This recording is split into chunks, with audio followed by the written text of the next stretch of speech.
A few years back when I started doing some public-facing education, I started getting a lot of questions, especially on YouTube, from young males about pornography and masturbation. And this becomes very relevant here. We have to remember that this dopaminergic system is generalizable to many different behaviors, right? Academic pursuits, sports pursuits, relationship pursuits, but fundamentally it's tacked into the adaptive survival behaviors, and every species, including ours, has at least two major motivations, which is to protect its young and to make more of itself, to make more young at some level. People can opt out of that, but one of the absolutely pathologic situations for any animal or human is to be able to access repeated dopamine surges without effort or any pursuit that's self-directed. So for instance, cocaine, a drug which potently increases dopamine, or methamphetamine, which potently increases methamphetamine, but doesn't require any sort of adaptive action pursuit except to acquire the drug and spend money on it. No sacrifice.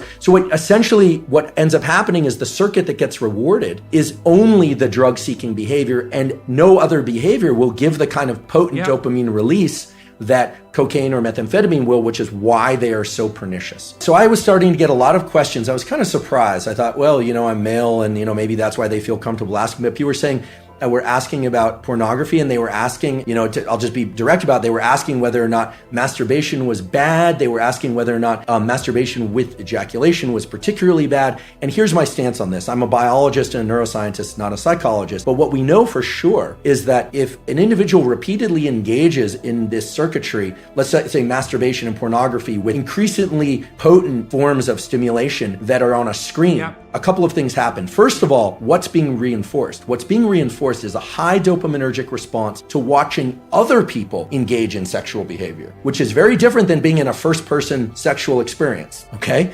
So right there, that what's being reinforced is not actually any kind of improvement in communication skills. It's voyeurism. And as these questions started to come in more and more, I started to realize there was a lot of kind of undertones of people talking about fear of or experience with sexual dysfunction that clearly pornography can lead to. And here I'm specifically talking about males. I actually don't know the literature on females.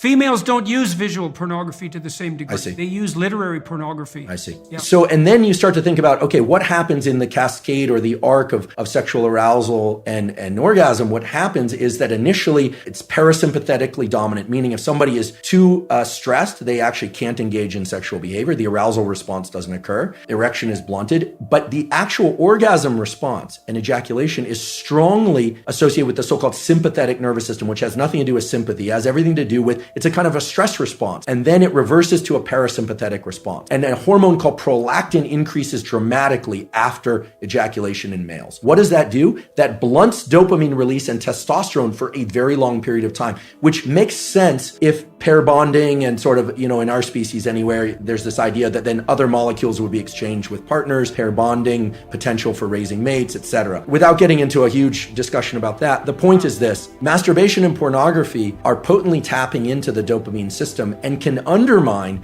the very processes of what I consider healthy processes of finding a mate, dating, communication, eventually, if it's appropriate, sexual interaction. Okay, so here's a question. If you're seeking sexual release through pornography and you go through the whole cycle and you get a prolactin release, do you bond with yourself? So this is very interesting.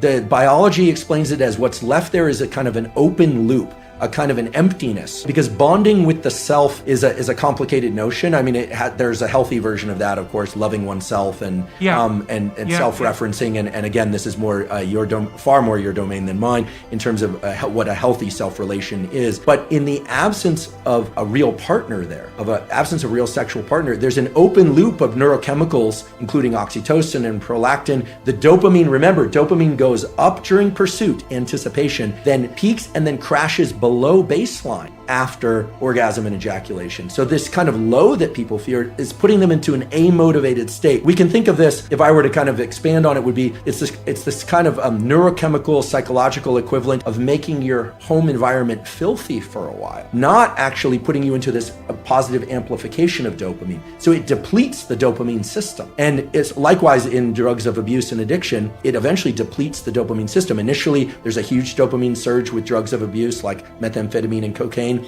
But over time, people are using more and more to achieve what is not such a great high. You even see this a little bit with kind of consumption of energy drinks. Like people are taking more and more chemicals within their energy drinks, and they're thinking about loud, fast music, energy drinks, this kind of stacking of dopaminergic tools. Now, that's not as pathologic. In fact, there are some energy drinks I'll occasionally drink and I enjoy them. I don't think we need to be entirely afraid of pursuing or engaging in things that release dopamine. Obviously, healthy sexual behavior, food that we love, social engagement, all of these things can be dopaminergic. It's the big peaks in dopamine that are not associated with any prior effort or organization of self that are particularly dangerous for the human being.